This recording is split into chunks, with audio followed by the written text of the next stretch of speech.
आज हम निर्देश तंत्र पाठ के अंतर्गत एक समान क्षेत्र में गति का अध्ययन करेंगे। हम जानते हैं कि गति के नियम से यदि किसी पिंड या वस्तु पर कोई बल कार्यरत होता है या वह वस्तु किसी बल क्षेत्र में गति करती है तो उसमें एक त्वरण A उत्पन्न होता है। यह त्वरण बल और वस्तु के द्रव्यमान के अनुपात के बराबर होता है।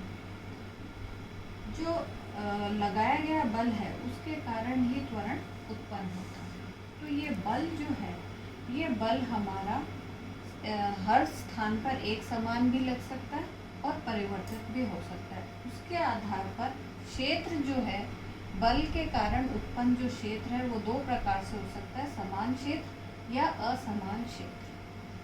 हम यहाँ पर समान क्षेत्र में क्या प्रभाव होता है उसके बारे में पढ़ेंगे। उसके लिए हम तीन समान क्षेत्र का अध्ययन करेंगे। एक है गुरुत्वीय क्षेत्र, दूसरा एक समान विद्युत क्षेत्र और तीसरा एक समान चुंबकीय क्षेत्र। अब गुरुत्वीय क्षेत्र का आप जानते हैं वह दूरी के साथ परिवर्तित होता है। तो हम गुरुत्वीय क्षेत्र को एक सीमित क्षेत्र में, जहाँ पर उसका मान करीब करीब स्थिर रहे, स्थिरांक रहे, कांस्टेंट रहे, वहाँ पर हम उसका अध्ययन करेंगे। तो इन तीनों का हम समान क्षेत्र में, अगर इन तीनों क्षेत्र में कोई वस्तु गति करती है तो उसके ऊपर त्वरण जो उत्पन्न होता है उसके कारण उस पर क्या प्रभाव पड़ता है उसको हम विस्तार पूर्वक पढ़ेंगे। सबसे पहले हम पढ़ते हैं गुरुत्वीय क्षेत्र में गति। गुरुत्वीय क्षेत्र में गति का अध्ययन हम दो प्रकार से कर सकते हैं कि पहला तो ये कि जब वस्तु ऊपर की ओर जा रही है या नीचे की ओर जा रही है। ये हम इसलिए अध्ययन गुरुत्वीय क्षेत्र में क्या होता है, जब भी वस्तु ऊपर जाती है या नीचे की ओर जाती है तो पृथ्वी उसको अपनी तरफ खींचती है। तो उस खिंचाव के कारण उसके अंदर स्वतंत्रता पूर्वक गिरते हुए पिंड में एक त्वरण उत्पन्न होता है जिसको हम कहते हैं गुरुत्वीय त्वरण, और उसको हम G से डिनोट करते हैं। और तो हम ये जानते हैं कि जब वो क्षैतिज गतिमान होती है तब उस पर गुरुत्वीय त्वरण नहीं लगता, लेकिन जब वह ऊपर या नीचे की ओर गति करती है तब उस पर गुरुत्वीय त्वरण का प्रभाव दिखाई देता है। तो सबसे पहले हम ये मानेंगे कि माना कोई पिंड है जो ऊर्ध्वाधर ऊपर या नीचे की ओर गति कर रहा है, यानी वस्तु की गति ऊपर या नीचे की ओर है। तो ऐसी अवस्था में हमें मालूम है, इस अवस्था को जब कोई वस्तु ऊपर की ओर या नीचे की ओर गति करती है तो हम तीन गति की समीकरण का अध्ययन करते हैं जो हमने पहले छोटी क्लासेस में प्रूव करी गई है। V = u + gt, u + at। यहाँ पर हम क्या करेंगे, गुरुत्वीय क्षेत्र का जब अध्ययन करेंगे तो वहाँ पर एक स्थान पर हम G लगा देते हैं। तो V = u + gt, s = ut + ½ gt² और v² = u² + 2gs।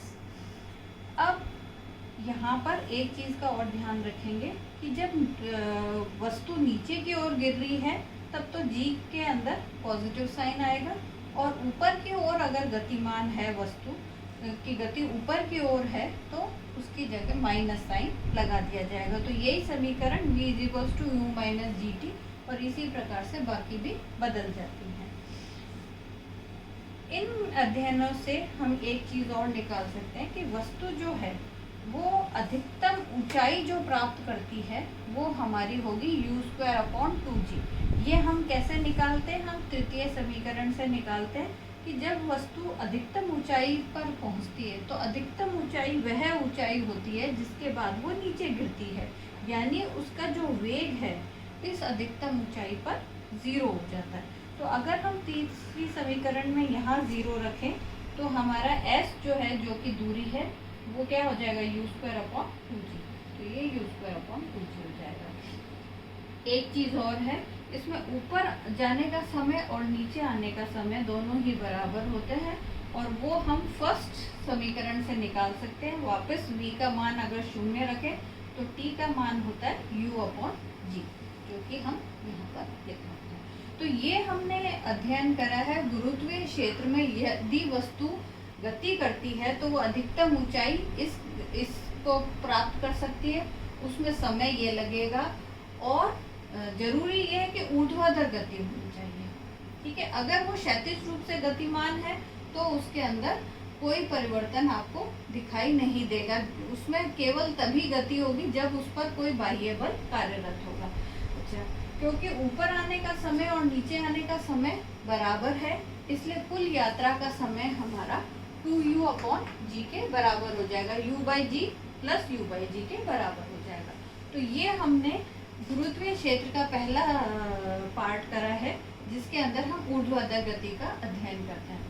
दूसरी गति जो गुरुत्वीय क्षेत्र में होती है वो हमारी होती है प्रक्षेप्य गति, प्रोजेक्टाइल मोशन। प्रोजेक्टाइल मोशन क्या होती है कि यदि किसी वस्तु को क्षैतिज के साथ किसी कोण से u वेग से फेंका जाए तो वो एक परवलयीय पथ को प्राप्त करके हुए दूसरे स्थान पर गिरती है। तो इसके अंदर ये हमारा 2 डायमेंशनल मोशन कहलाता है। इसके अंदर इस प्रकार की गति का अध्ययन करने के लिए हम क्या कर सकते हैं, उस गति को 2 घटकों में विभक्त कर सकते हैं, एक क्षैतिज गति और एक ऊर्ध्व गति। तो जैसे माना हम ये प्रारंभ में मान लेते हैं कि कोई एक कण है जो कि u वेग से फेंका गया है और थीटा कोण बनाते हुए, क्षैतिज से थीटा कोण बनाते हुए फेंका गया है। वह अधिकतम O से फेंका गया है और अधिकतम वो P की ऊंचाई प्राप्त करता है और उसके बाद वो इस बिंदु पर आकर नीचे वापस क्षैतिज जमीन पर गिर जाता है। तो ऐसे जो कण है उसकी हम पथ की गति निकाल सकते हैं। तो पथ की गति कैसे निकाल सकते हैं, हम सबसे पहले ये जो वेग है इसके 2 घटक करते हैं, एक x दिशा में और एक y दिशा में। x घटक को हम ux और इसको हम uy कर सकते हैं। हमें पता है क्योंकि ये थीटा एंगल है तो ux का मान क्या हो जाएगा, u cos थीटा, और y का मान हो जाएगा u sin थीटा। अब हम क्षैतिज दिशा में विस्थापन माना x के बराबर है।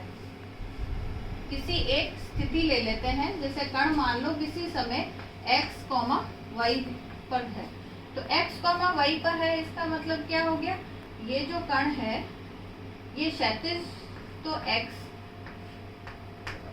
दूरी पर है मूल बिंदु से और ऊर्ध्वाधर वो y दूरी पर है मूल बिंदु से।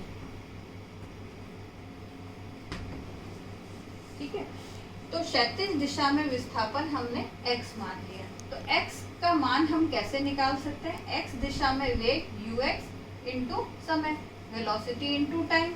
तो x दिशा में वेग कितना है हमारा, u cos theta into t। तो x का मान हमारा प्रथम समीकरण द्वारा दिया जाता है।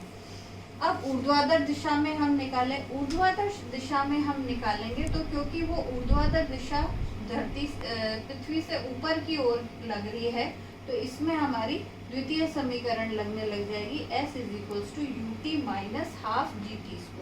माइनस साइन क्योंकि ऊपर की ओर गति है, तो यहाँ पर s की जगह हम, क्योंकि ऊर्ध्वाधर दिशा की गति को लेना है, y ले लिया, u की जगह हमने u sin थीटा ले लिया। तो हम ये समीकरण हमारे को 2 नंबर समीकरण प्राप्त हो जाती है। अब समीकरण 1 से t का मान निकाल के समीकरण 2 में रख देते हैं, तो रखने पर हमारे को ये निम्न समीकरण प्राप्त होती है। हाँ, तो इस प्रकार जब हम t को उसको समीकरण को सिंप्लीफाई करते हैं तो हमें प्राप्त होता है y बराबर x tan theta minus ½ g x² u² cos² theta. अगर हम इस समीकरण को देखें तो इसको हम इस प्रकार से भी लिख सकते हैं, y = bx - cx², जहाँ b जो है वो tan थीटा है और c जो है वो g/2u² sin² थीटा, sin² और cos²।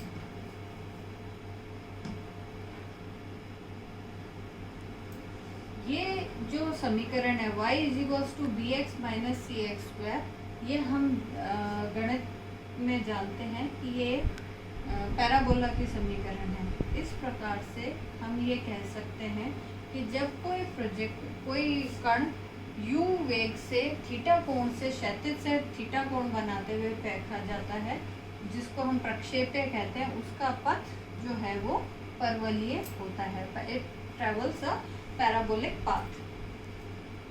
अब हम इसके अंदर 3 चीज़ें निकालेंगे। एक तो ये कि इसको जब कोई पिंड को फेंका जाता है तो वो किसी एक निश्चित ऊंचाई तक जाता है, उसके बाद वापस पृथ्वी पर लौट के आता है, तो उसको ऊपर जाके वापस लौट के आने में समय कितना लगता है। उड्डयन काल। तो उड्डयन काल क्या होता है कि जब किसी पिंड को थीटा कोण से फेंका जाता है तो वो वापस पृथ्वी पर लौटकर जब आता है तो जितना समय उसको लगता है उसको हम उड्डयन काल कहते हैं और उसको कैपिटल T से रिप्रेजेंट करते हैं। इसको हम इस प्रकार से निकाल सकते हैं कि मान लो बिंदु P जो है वो हमारे अधिकतम ऊंचाई का बिंदु है, मतलब जहाँ तक पिंड पहुँचता है उसके बाद वो नीचे की ओर गिरना शुरू हो जाता है। तो P बिंदु पर क्या होगा? P बिंदु पर वेग जो है वो 0 हो जाता है। अब ये कौन सा है? अगर हम y दिशा की बात करें तो y दिशा का वेग 0 हो जाता है। प्रारंभ में जो वेग है वो u sin थीटा होता है। इसलिए क्या होगा? हमारी जो प्रथम समीकरण है v = u - gt होता है। तो इसके अंदर हम u की जगह तो u sin थीटा लगा दिया और v की जगह हमने 0 लगा दिया, तो t का मान आ गया u sin theta upon g। यानी ये समय कौन सा समय निकला है? जब हमारा पार्टिकल यहाँ से यहाँ तक पहुँचा, उसके बाद वो वापस नीचे आया। अब हमने पहले ही कहा था कि जितना उसको ऊपर जाने में समय लगता है उतना ही नीचे आने में लगता है, तो हमारा कुल उड्डयन काल कितना हो जाएगा? 2t के बराबर हो जाएगा, यानी 2u sin theta upon g। अब इसमें हम दूसरी चीज़ और कर सकते हैं कि ये जो प्रोजेक्टाइल है वो अधिकतम कितनी ऊंचाई तक जाएगी, उसको निकालने के लिए इसको अधिकतम ऊंचाई को हम मान लेते हैं कैपिटल H।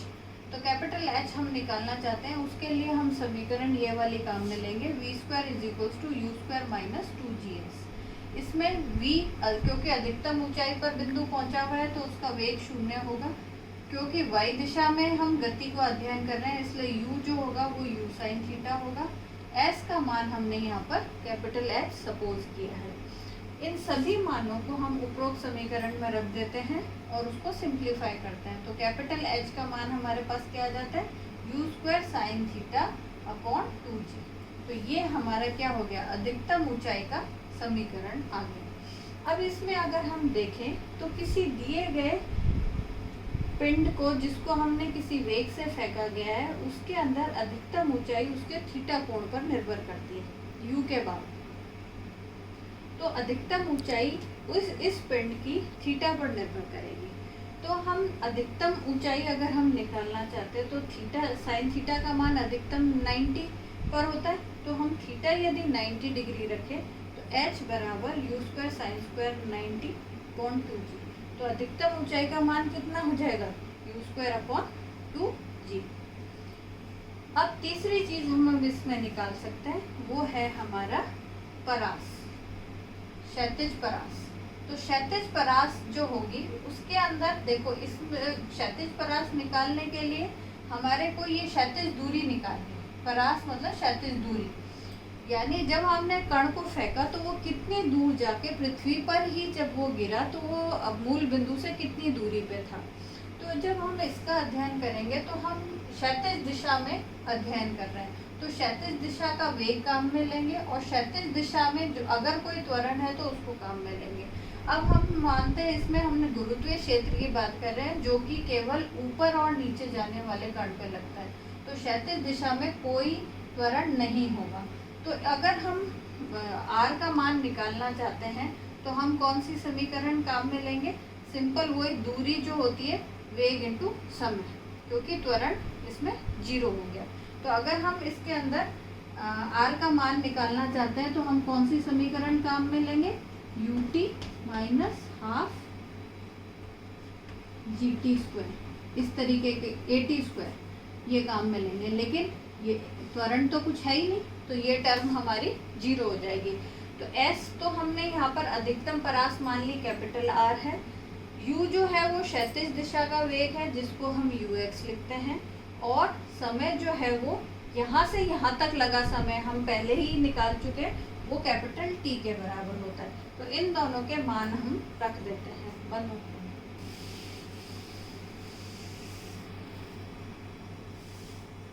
तो R जो है वो हमारा किसके बराबर हो जाएगा, U cos theta into 2U sine theta upon G। तो ये हो जाएगा हमारा U स्क्वायर, इसको हम कुछ ऐसे लिख सकते हैं 2 sine theta cos theta upon G। इसको हम साइन 2 थीटा लिख सकते हैं। It means U square is equals to sine 2 theta upon G। अब वापस इसका मतलब क्या हो गया, परास जो है वो किस पर निर्भर कर रही है, वो थीटा पर निर्भर कर रही है। R जो है वो थीटा पर निर्भर कर रही है। अब थीटा पर निर्भर कर रही है तो हमें पता है साइन थीटा का मान 90 डिग्री पर अधिकतम होता है।